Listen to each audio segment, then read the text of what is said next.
Hello everyone, I think the weather over the next couple days warrants me doing a weather video, the first one I've done in a while.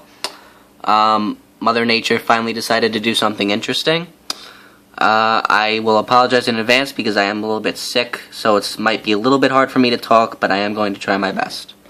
So we are looking at the American model right now. And so we have a couple of systems that are going to be impacting us over the next couple of days. We have this shortwave that's out over the Great Lakes in the Ohio Valley right now. This whole thing, this shortwave here. And then you have Hurricane Arthur down across the Carolina coast. This shortwave is going to continue to move slowly to the east, very slowly. It's not a fast-moving system, and it won't clear the area until Friday, until tomorrow, like tomorrow night. There is also an area of low pressure associated with that shortwave, which is right here, across northwestern New York. And there is a cold front that is draped along this low pressure system as well. So this whole system is going to be moving very slowly. It's associated with this shortwave here. And because of that, we're going to have chances for showers and thunderstorms through tomorrow. We had showers and thunderstorms yesterday, we're going to have them again today, and again tomorrow. And the reason for that is because this is such a slow-moving system. So, our main trigger for storms today is going to be this shortwave here, and this cold front. Okay? So, we're in a warm, very warm, moist, humid air mass right now. Temperatures are in the 80s, it feels like we're in the 90s. You have a warm, humid air mass like that, and you have a cold front intersecting with that warm, moist air mass. The air becomes very unstable, the warm air rises rapidly, and you get thunderstorms to form. And that's what's going to be happening, and that's what's already happening across upstate New York and Pennsylvania right now. So, let's move this along. Alright, this is 1 p.m. today. This is 7 p.m. this evening. Again, you can see that this shortwave has not moved very much. It's pretty much stationary. The low pressure hasn't really moved either. It's stationary, so that cold front is still not anywhere close to the area. However, those storms that develop will be moving out ahead of the front itself. So we will be getting those storms later on. Alright, so now we're at 1 a.m. tonight. 7 a.m. tomorrow. Again, you could see that the shortwave is making some progress slowly east, and then Arthur is coming up the coast as well. 1 p.m. Friday, Arthur is really close. However, we're going to take a break here. Your shortwave is starting to move to the east again. Arthur is very close, but it's going to be a miss. Okay, because if you go to the next frame, look at that. It's off the coast. It does not intersect the coast. The shortwave kind of pushes it off. However, what this means is this is Friday afternoon.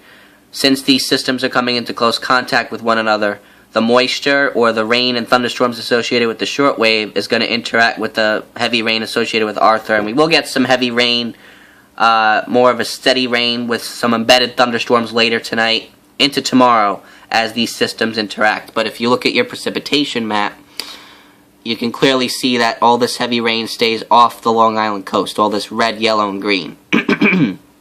Excuse me. Alright, and then this is the low pressure associated with Arthur here. A lot of circles around us. That means it's pretty intense, but it's gonna stay off the coast. It's like all the snowstorms that missed us. It's gonna decide to, stay off the coast and stay quiet. However, the effects we will see from Arthur are that some heavy rain, some gusty winds, dangerous rip currents along the coast, high waves, so watch out for that. Otherwise, we don't need to worry about Arthur. However, Independence Day is probably going to be pretty cloudy and pretty rainy. That's the unfortunate part. Alright, so now that we have the setup, we're going to talk about the conditions that we need for thunderstorms today, and that's going to be the focus for the rest of this video. So first, we look at convective available potential energy, which is CAPE. CAPE measures how quickly warm air rises off the ground, and the higher CAPE values you have, the better chance that severe storms will develop. And so if I zoom in the best that I can on Long Island, you can see that we are, the western part, you have some light blues and some dark blues. And if you take a look at your key down here, that is privy to about 1,500 to 2,500 joules per kilogram of CAPE, of convective available potential energy. If you want severe storms to develop, typically you want values of 1,000 or higher, because that means that there's a lot of instability and warm air will be rising rapidly. So the western third of the island is in pretty good standing for severe thunderstorms this afternoon. The rest of the island looks to be in more of a light purple, which is about 1,000. As you get onto eastern Long Island, you're closer to the ocean. You get that cool breeze off the ocean. That kind of stabilizes the air just a little bit. So you have less CAPE there, but I still think there's a good chance of an isolated severe thunderstorm, or some strong storms as well across eastern Nassau and Suffolk counties. I still wouldn't be surprised if we got some severe storms as well. Sorry for the shakiness. And the other thing that CAPE is used to predict is the higher the CAPE values are, the better chance you have of large hail. So our CAPE values aren't extremely high. I mean, 2,500 is pretty high. So I do believe that there is a large hail threat. I don't think bigger than quarters. I think quarter-sized hail is going to be the biggest that the hail will get for any severe storms that develop, and that's going to be primarily further west you go, where there's more CAPE, as you can see, because the further east you go, it kind of decreases. So the large hail threat for today, I'm going to go with upstate New York, the lower Hudson Valley, New York City, western Long Island, eastern Pennsylvania, most of New Jersey, and, down into the Delmarva area here. So those areas have a bigger chance of seeing some large hail. Coastal sections probably not going to see any hail. Maybe some small, penny to nickel sized hail at that, because there is some CAPE, but hail is not the primary threat today. Doesn't mean don't be cautious for it, because some storms will be producing hail, but not the primary threat. Okay? So now we're going to talk about our next threat. This is at 7 p.m. tonight. Now, what this shows, these maps here with all the arrows show the direction of the wind, where the wind is coming from. 500 millibars is in the upper atmosphere, 700 millibars is lower, 850 millibars is closer to the surface, and the 900 millibars is even closer. So this is showing the wind direction at different levels of the atmosphere. And if you notice something, notice that they're all pointing to the northeast as you get towards Long Island and the East Coast. This is pointing to the northeast, that's pointing to the northeast, that's pointing to the northeast, and that's pointing to the northeast. So what does that mean? That's what we call a unidirectional wind field, and that means that there is no real directional wind shear in the atmosphere, which means that storms won't be able to rotate when they form, which implies that tornadoes are very unlikely in this environment. So when you have a unidirectional wind field like you see here, the main threat would be damaging straight-line winds out ahead of thunderstorm cells or lines of storms that develop. So damaging straight-line winds, even like miles out ahead of the storm itself, the storm's coming and the winds start gusting up to 50, 60 miles per hour, that's going to be a main threat today with any severe storms that develop. So as we're looking at the precipitation map now, as these storms come on in, this is 7 p.m. tonight, these storms are still out to the west, but they will be moving in. Expect damaging straight line winds out ahead of them. So that's your next threat. Now, the last thing that I want to look at, if I can find it,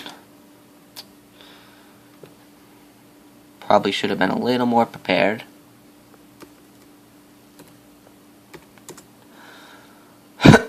Oh, actually, no, while we're here, this is the Storm Prediction Center's website. This outlines thunderstorm threats and risks. We're under a slight risk for today. The blue implies that we are under a severe thunderstorm watch. The severe thunderstorm watch, which is currently in effect, is actually for Nassau County on westward. Suffolk County is not included in this watch, but I still think that we could get some strong or severe storms. So now we're going to go to our short-range ensemble forecast model. I hope I can get this to work. Yeah, no, it's not cooperating with me. Let's try something else. I wanted to look at precipitable water values, but it looks like that's not going to be able to happen. So let's try the short-range ensemble plumes here. This is another way.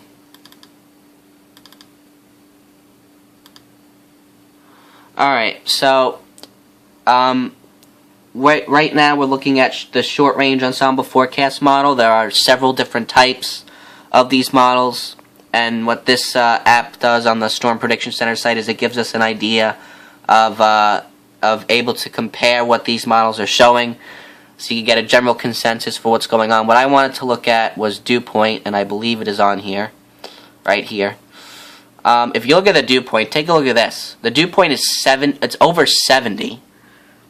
This is at islip. So when you have a dew point over 70, that means the atmosphere is really juiced. It is loaded with moisture. So my point is, my last threat that I'm going to talk about for today with these storms is heavy, heavy rain.